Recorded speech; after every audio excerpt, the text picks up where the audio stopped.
I'm going to show you how to make this faux stained glass card.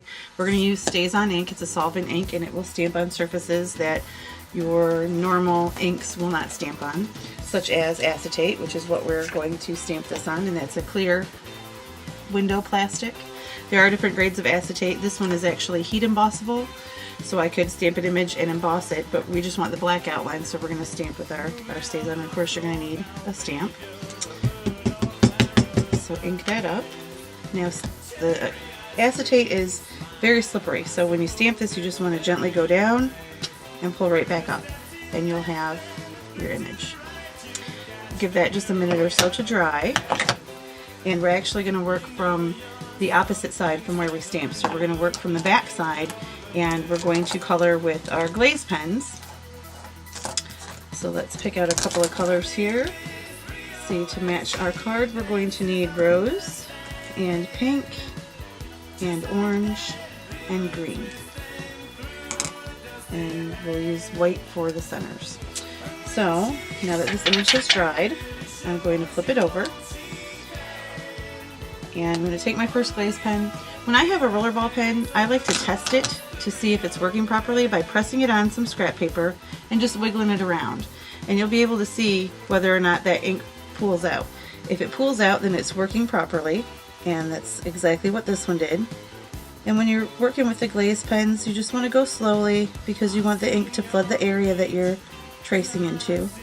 You don't want to have streaks and lines. If your pen is not flowing properly, it's not going to cover that area and you're going to end up with blank spots, and if you go over it you're going to kind of scratch that off with the metal from the rollerball tip.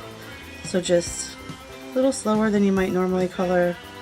If that ink, or if the ink is flooding out nicely, then it should go pretty smoothly. So there we go, that one's colored in. Pick up a second color, and again, same thing, test it to make sure it's coming out properly. Now you want to stay in the lines on your image, but you can go over those little petals on the inside. You don't have to try to avoid those.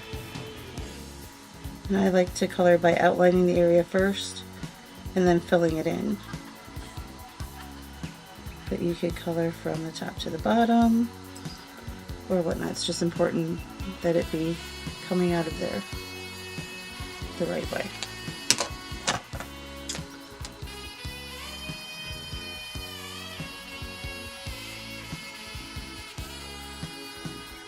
And depending on the humidity of the room that you're working in, that will determine the dry time on the Glaze pens. You can rush that with heating it with a heat gun, but then you also risk the chance of overheating it, which doesn't look pretty, and also of having some of the wet parts run outside of your lines, and that doesn't look very nice either. So it's best to just be a little patient here and let it all dry. Oops, almost forgot to test that one. Oh, and see, this one isn't coming out like it should. I have a standby here. There we go. You should be able to just press on it and get a dot, and if it doesn't want to do that, press on it and kind of wiggle it, and that'll usually clear out any spots that are stuck. That works for the rollerball glue pens also. So nice little trick.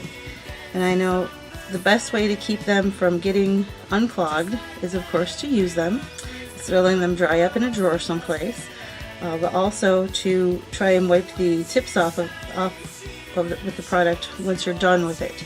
So once I'm done with all these colors, I should just take a paper towel and wipe the tip of it off, just so there's no product getting dried on the end there and clogging the rollerball.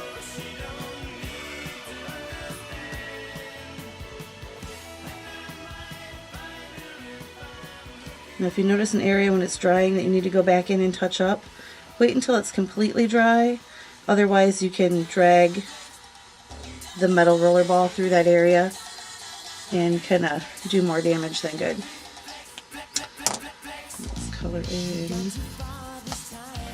these two buds down here.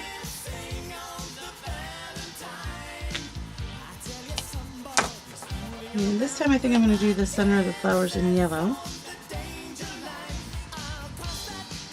And maybe not. My yellow doesn't seem to be working. How about white? The white in the glaze pen goes on milky, and it's going to be really hard to see here because I'm on white.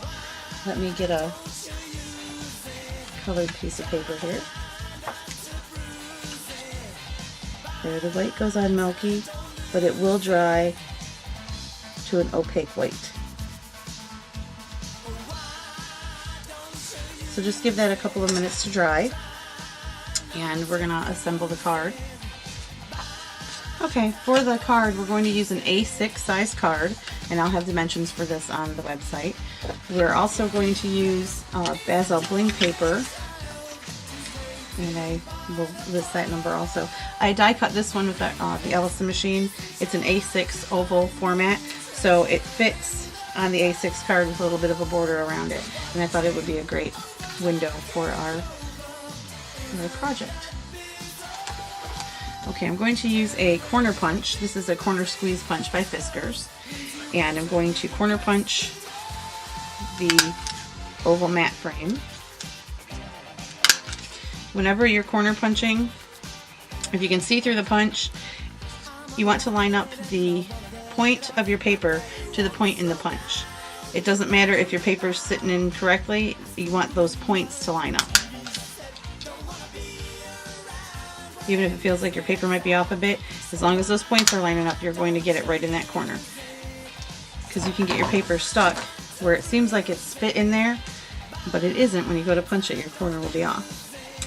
Alright, we're also going to use some, I'm going to flip this over, and we're going to use some foam tape. And I'm going to cut this down because this area here is really thin. So I'm going to cut this strip in half. And that should fit nicely in the sides there. If I need to, I can trim some more off. We're going to leave those off to the side for just a moment. And this will be for the edges. Alright, let's see if our acetate is dry yet. Nope, it's still a little wet, so we're going to give that another minute or so, and then I will assemble the card. Okay, so we're going to assemble this from the back side, the non-bling side of our frame, and we're going to take our dried acetate piece, and you want that to be right side out, so the back side that you were coloring on is going to face you, and you'll see that that fits perfectly in there. So we're going to take some tape, just regular Scotch tape, and tape this window down.